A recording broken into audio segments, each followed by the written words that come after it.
yesterday when we were doing this, I think there was one example where our quadratic wasn't in the right form and we had to rearrange a little bit first.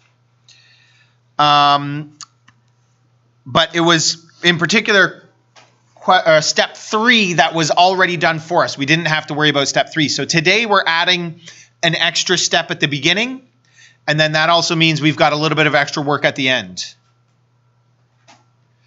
Otherwise, everything is the same. Remember, we talked about the C value yesterday. That part's all the same.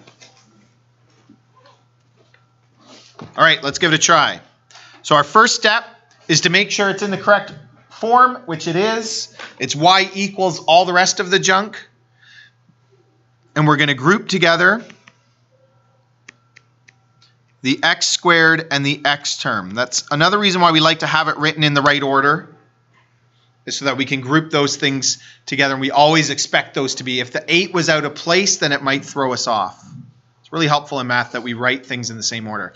Again, I'm adding extra steps. Yesterday, we kind of narrowed down the number of steps that we needed to write. I'm going to add a couple back in for the first couple of examples today, you'll notice. And then we might be able to narrow it down again to 3 or 4 steps. Step number 3, this is the first one that we're adding in today. Common factor, the coefficient of the x term out of both terms. Now it doesn't matter. Remember doing common factoring? We did it this year at the very beginning of the year, and you did it in grade 10 and grade 9. Remember common factoring? Common factoring would be like if I had, don't write this down, if I had 4x squared plus 10x, and I was to common factor this, not for a question like we're doing now, I would factor out a 2. In fact, I'd factor out a 2x, and I'd be left with 2x plus 5. That's not exactly what we're doing. We're changing it a little bit today, okay? But it's still the same idea as common factoring, so you can think of it like that. And if you don't fully understand what I did there in red, don't worry too much about it because it's not what we're doing. No matter what the coefficient is for the x squared term, which is this number right here, whatever the number in front of the x squared term is, we are dividing that out of everything, and we're pulling it outside the brackets like that. But when I pull it outside the brackets, I got to take it off both things. So what's 20x divided by 2? Should give me 10x, right? And again, take a look. If I multiplied this 2 back in, if I thought about this as distributive property, it would give me 2x plus 20 because I'd multiply the 2 by the 10x. Even if that worked out to be a decimal or a fraction, I'd still have to do it. Most of the numbers we're going to see today will be friendly, but then when we start doing applications or word problems, the numbers don't always work out and play nice. So we say we common factor that out, but we're actually dividing it out. No matter what it is, we're taking the whole thing out. And don't forget to write down the rest of it. Now, I find that number. What's the number that I need to add and subtract? This part's all the same as yesterday. We ignore the 2 for now. 25. 25. How'd you get it? You divide the 10 by 2, and then you'll put the exponent. Yeah, square it. Very good. So remember, we take 10, divide it by 2. We always take that number, and that number changed because of the 2. So that's a separate step. Now I look at what numbers I'm left with after I've factored out the 2. 10 divided by 2 is 5. 5 squared is 25. I add that, and I subtract it. Then I close the bracket. Now what's my next step? Somebody else? Sorry. We have to, very good, we have to remove the negative 25 out of the brackets, but I have a number in front of the brackets now. So what do you think I have to do, Sarah? Yeah, I got to multiply that number by whatever's in front of the bracket. It's like I'm doing distributive property, but only for one of the things in the bracket. It's kind of a strange thing, but you're allowed to do this, and we only do it in this case because it's useful. I still need the 2. 2 times negative 25 is negative 50. And then I rewrite it with this factor part. So remember when we did 10 divided by 2 and got 5? That's the number I want in the brackets. And negative 50 minus 8 is negative 58. So if I start with the 2 at the top out front here, notice I end with a 2 out front there. And notice that 2 is a vertical stretch by a factor of 2, like we were just talking about if you were graphing.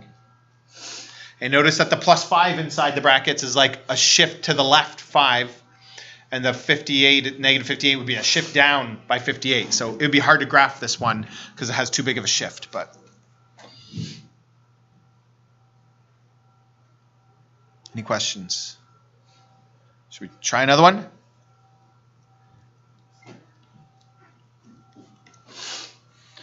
Let's try another one.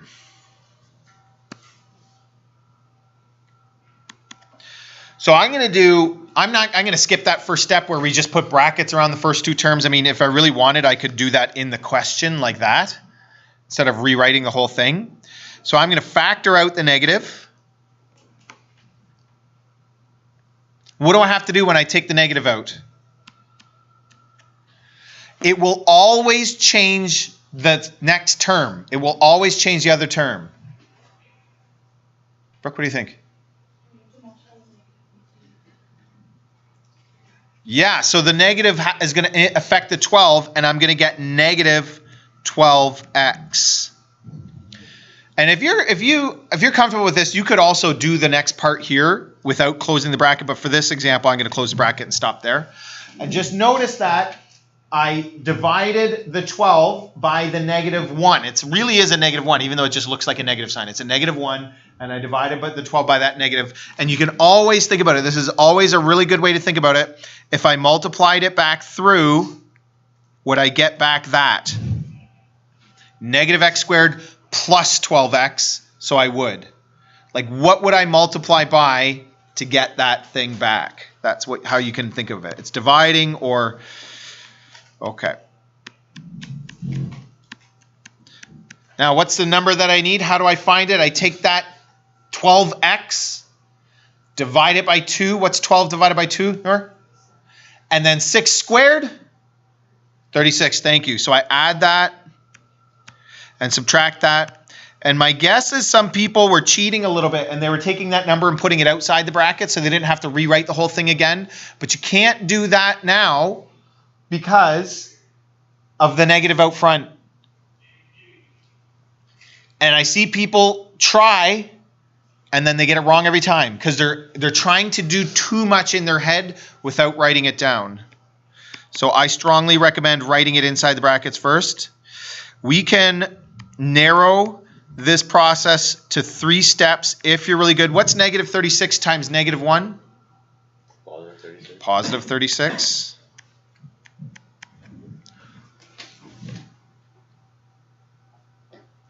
We can narrow it down to 3 steps. I wouldn't do any fewer than that. And I'll show you which 3 steps, and I would do it that way. I wouldn't try to change it. I just think it's the easiest on your working memory. So then this is negative x, be careful, minus 6 squared, and 36 minus 11 is plus 25.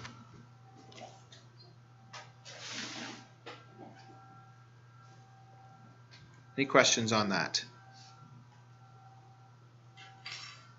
Okay, I want you to try C on your own.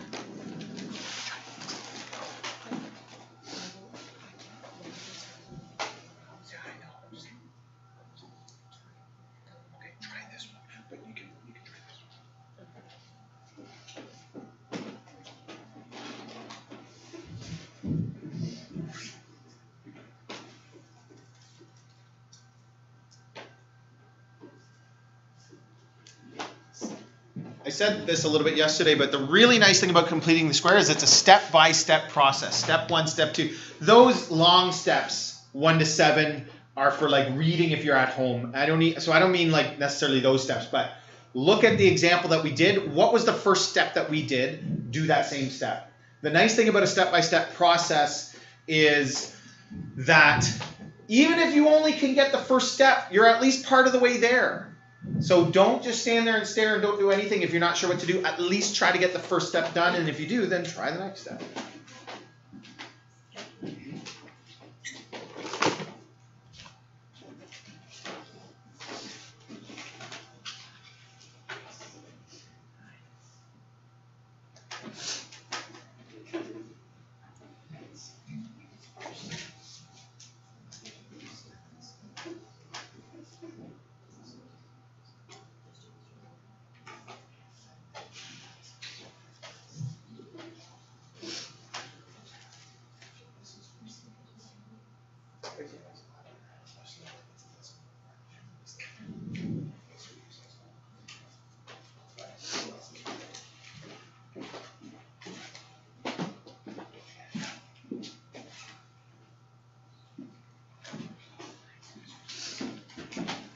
All right.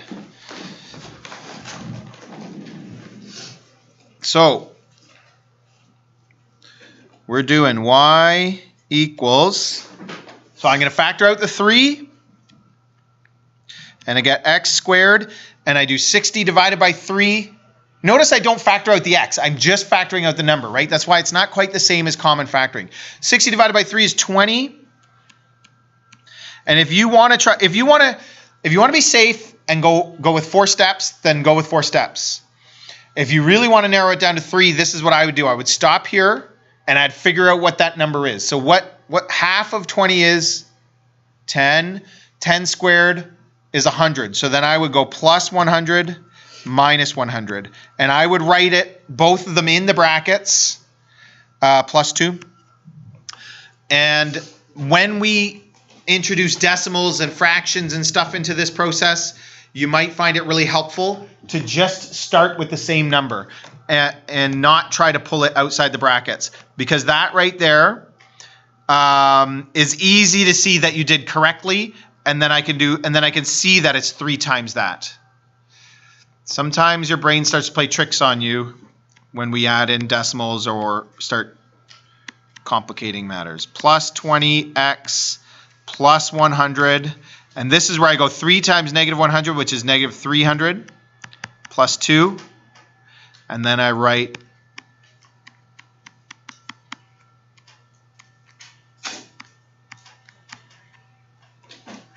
plus. Everybody okay? All right, try D.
All right, nice.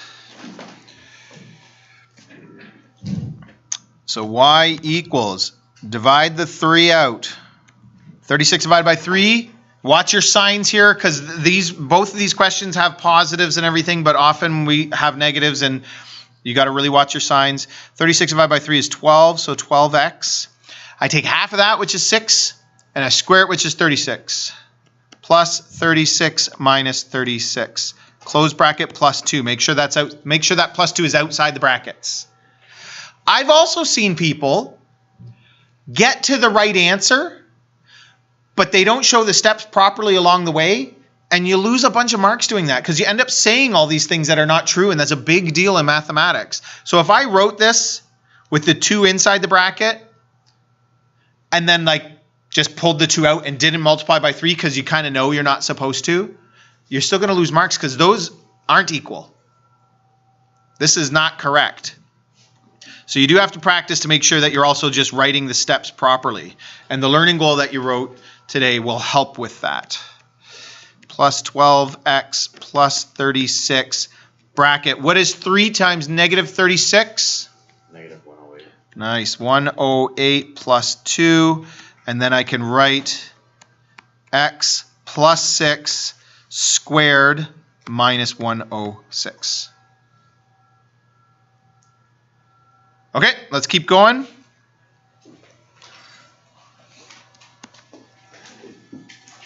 What's different with this one? Sarah? Yes, so it's negative in front. And there's no value at the end. There's no plus something at the end. So it just means like it's a plus 0, right? You can think of it that way. You could even write it in if you really wanted. So I'm going to factor out a negative 2, x squared, and what happens to the 8x? Negative 4x, very good. So that's where it changes signs. And I get half of that, which is 2 squared, is 4 plus 4 minus 4, close bracket. And then there's that plus 0 that you can write if you want, but you don't have to. X squared minus 4x plus 4. And what happens when I pull that negative 4 out? I multiply it by negative 2. And I end up with plus 8. And so now I do have a number out there. Negative 2x minus 2, right? Because the middle term is negative, so my number in the end in brackets is also negative. One more example. Is everybody okay with this?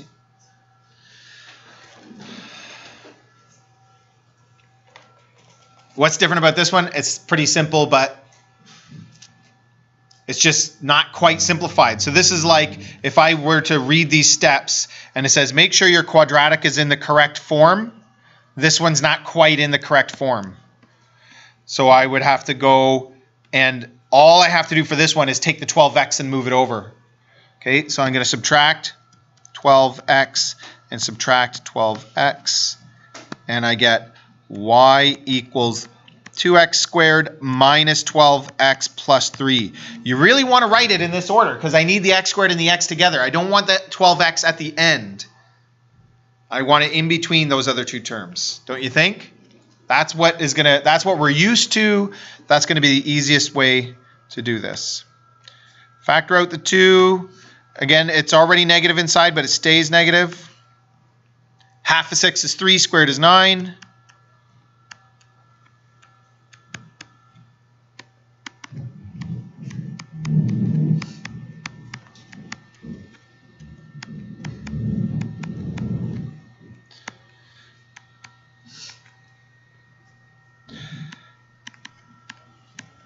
So x minus 3, don't forget to take half of it again there, minus 15. And that's something maybe that we could graph, I don't know.